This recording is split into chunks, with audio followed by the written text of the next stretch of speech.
Today we will discuss Standard 9, Science 1, and we are discussing the chapter Work and Energy. Lecture 3, and we are discussing forms of mechanical energy. Mechanical energy चे प्रकार आपण पाहतोय का last lecture मध्ये आपण kinetic energy पाहिले. ह्या lecture मध्ये आपल्याला पाहायचं potential energy. As I told earlier, मी तुम्हाला अगोदर सांगितलेलं आहे की मेकॅनिकल एनर्जीचे दोन प्रकार आहेत, कायनेटिक एनर्जी आणि पोटेन्शियल एनर्जी. कायनेटिक एनर्जी म्हणजे गतीमध्ये मुळे प्राप्त झालेली एनर्जी आणि पोटेन्शियल एनर्जी म्हणजे स्थितीमुळे प्राप्त झालेली एनर्जी. म्हणून त्याला स्थितीज ऊर्जा म्हणतात, पोटेन्शियल एनर्जी. आता what is mean by potential energy? The energy stored in object. Energy stored in object because of its specific state of position. की जे आहे it is energy stored. He energy त्या वस्तूमध्ये, त्या ऑब्जेक्टमध्ये, त्या बॉडीमध्ये साठून राहते. कशामुळे साठून राहते?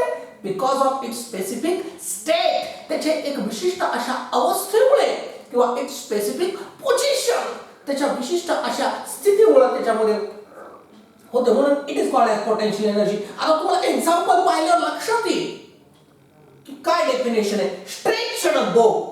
पहिला काय? स्ट्रेच्ड बो. BOW. बो म्हणजे धनुष्य, ताणलेला धनुष्य. हो, आता सध्या आपण भरपूर पौराणिक सिरियल्स पाहतोय, तर हा भरपूर धनुष्यबाण वगैरे आपण पाहिलेले. तर नुसता जो धनुष्य असतो त्याला बो म्हणायचं. त्याला काय म्हणायचं? बो, BOW. आणि तो असा ताणला. पाहिला ना रामायण, महाभारत आणि अजून एक पाप श्रीकृष्ण वगैरे. तर असं ताणला की ते असं बाण सोडतात, पण तो बाण सुटतो पण ती पोटेन्शियल एनर्जी त्या ताणल्यामुळे भेटते. म्हणजे तो स्ट्रेच्ड बो जो आहे ते आहे काय? First example of potential energy. त्यानंतर वॉटर केप्ट ॲट हाईट. उंचावर साठवलेलं पाणी.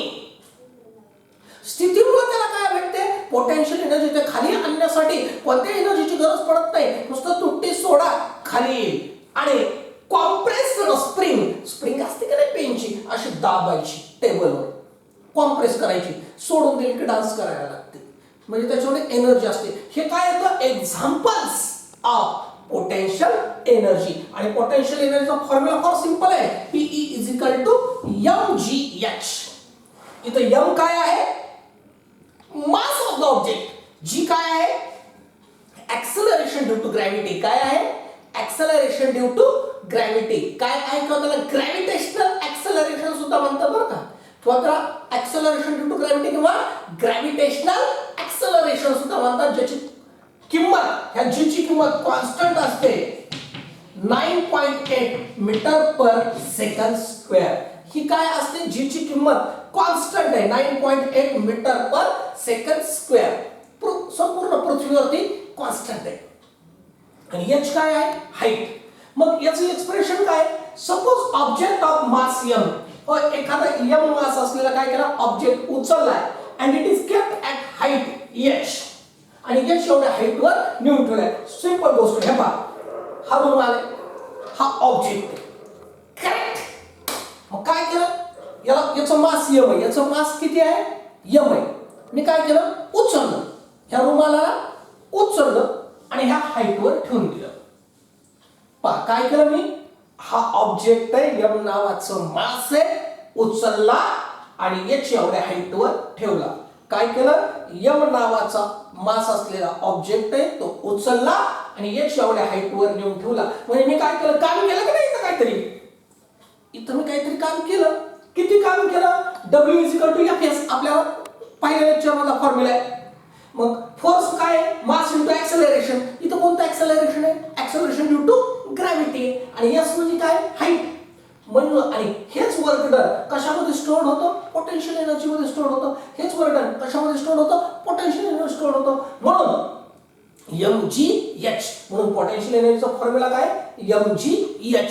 आणि आता अजून एक महत्त्वाचा हा स्टार पॉइंट असा आहे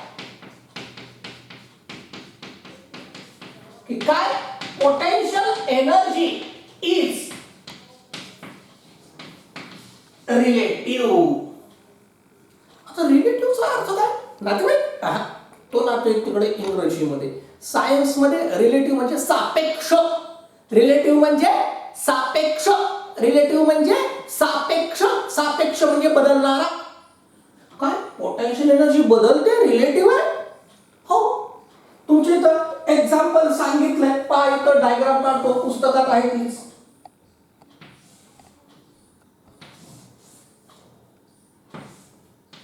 या पहा इथं चेंडू ठेवला आहे, गोल म्हणजे काय, चेंडू आहे, चेंडू. आणि इथं एक जण उभा आहे आणि इथे एक जण उभा आहे.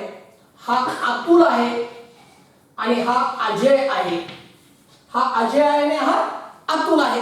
आता बघा, अजय साठी ह्या चेंडूची हाईट किती आहे, ह्या अजय साठी ह्या चेंडूची हाईट किती आहे, h1 आहे. आणि अतुल साठी चेंडूची हाईट किती आहे, h2 आहे. म्हणजे ह्या चेंडू तर ह्याच पोझिशनला आहे, पण अतुल साठी mgh व्हॅल्यू वेगळी आणि अजय साठी व्हॅल्यू वेगळी. बरोबर आहे की नाही.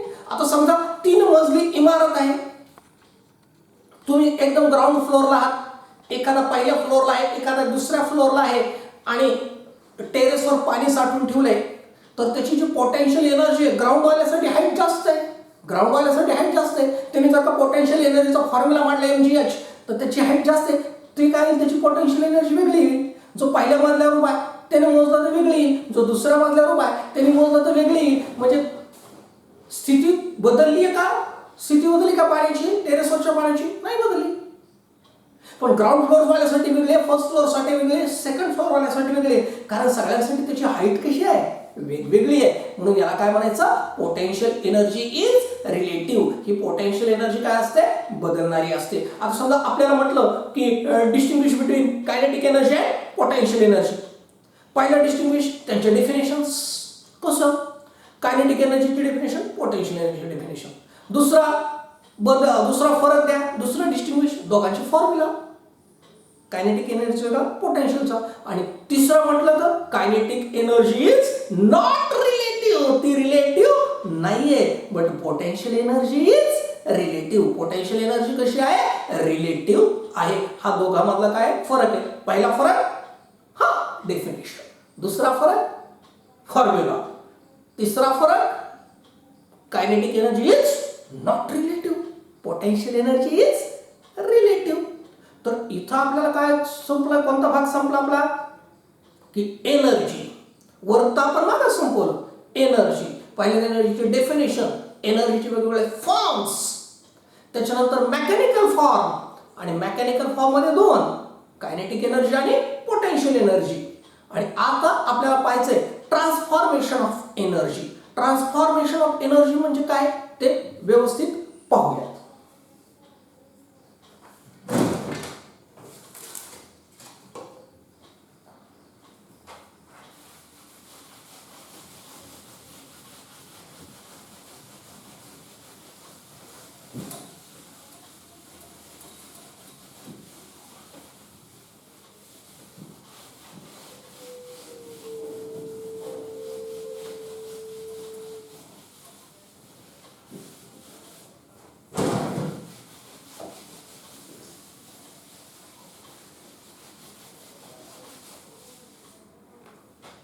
Transformation of energy. Transformation of energy. आता ट्रान्सफॉर्मेशन ऑफ एनर्जी याचा मराठीमध्ये काय अर्थ होतो, ऊर्जेचे रूपांतरण. म्हणजे एका प्रकारची एनर्जी दुसऱ्या प्रकारामध्ये कन्वर्ट करणं, एका प्रकाराची एनर्जी दुसऱ्या प्रकारामध्ये कन्वर्ट करणं. कसं, गाडीमध्ये पेट्रोल टाकतो, पेट्रोल गाडीमध्ये, हो, आणि गाडी चालते, बूम. पेट्रोल काय आहे, केमिकल एनर्जी. कोणती एनर्जी आहे, केमिकल एनर्जी. आणि गाडी मोशन मध्ये येते, मेकॅनिकल एनर्जी. सकाळी आपण दूध तापवतो, हीट एनर्जी, ती त्या दुधाला भेटते, कन्वर्ट होते, बरोबर आहे की नाही. किंवा लाईट गेली, बटन टाकलं, लाईट लागली, म्हणजे electrical energy is converted into light energy. किंवा टेरेसवर सोलार प्लेट्स बसवल्या, त्यांनी काय झालं, solar energy is converted into electric energy. म्हणजे काय असतं, one form of energy can be converted into another form. One form of energy can be converted into another form. One form of energy can be converted into another form. एका प्रकारच्या ऊर्जेचं रूपांतर दुसऱ्या प्रकारच्या ऊर्जेमध्ये करता येतो. याला म्हणायचं ट्रान्सफॉर्मेशन ऑफ एनर्जी. तुम्हाला एक आकृती दिलेली, ती आकृती समजावून सांगतो फळ्यावर, म्हणजे तुम्हाला काय करेल, व्यवस्थितरित्या ते ट्रान्सफॉर्मेशन ऑफ एनर्जी समजावून येईल. पाहूयात आपण. पाच आकृती दिलेली, आपण ती समजावून घेऊया. अतिशय महत्वाची अशी आकृती बरं का. इलेक्ट्रिकल एनर्जी असं दिलेलं आहे आणि इथं लिहिलेलं आहे हीट एनर्जी. एक समजावून घेऊ बरं का आपण. बघा, आणि काय आहे की electrical energy is converted into heat energy. बघा, एरो मी कुठे केलाय, हीट एनर्जी कडे केलाय. म्हणजे electrical energy is converted into heat energy. Example कोणतं आहे, आपण जे हीटर वापरतो की नाही घरामध्ये पाणी वगैरे तापवण्यासाठी, त्याच्यामध्ये काय आहे, electrical energy is converted into heat energy. आणि heat energy can be converted into electrical energy. हो, हीट एनर्जीचं रूपांतर सुद्धा इलेक्ट्रिकल एनर्जी मध्ये करता येतं. एक थर्मोकपल नावाचं एक इन्स्ट्रुमेंट आहे. थर्मोकपल म्हणजे काही नसतं, दोन धातूच्या पट्ट्या असतात जोडलेले, वेगवेगळ्या धातूच्या दोन पट्ट्या जोडलेल्या असतात. त्याला हीट केलं की करंट जनरेट होतो, त्याला म्हणायचं थर्मोकपल. म्हणजे थर्मोकपल वापरून आपण हीट एनर्जीचं रूपांतर इलेक्ट्रिकल एनर्जी मध्ये करू शकतो आणि हीटर वापरून आपण इलेक्ट्रिकल एनर्जीचं रूपांतर हीट एनर्जी मध्ये करू शकतो. किंवा इकडे आहे मेकॅनिकल एनर्जी, लिहितो यांत्रिक ऊर्जा, मेकॅनिकल एनर्जी. तर electrical energy can be converted into mechanical energy and mechanical energy can be converted into electric energy. आता आपण electric energy into mechanical energy convert करतो. आपल्या घरामध्ये जो फॅन वगैरे फिरतो आपल्या डोक्यावर तो आहे, किंवा वेगवेगळ्या प्रकारचे जे इंजिन्स आपण वापरतो, प्रत्येक इंजिन मध्ये इलेक्ट्रिकल एनर्जीचं रूपांतर कशामध्ये होत असतं, मेकॅनिकल एनर्जी मध्ये होत असतं. किंवा mechanical energy can be converted into electrical energy.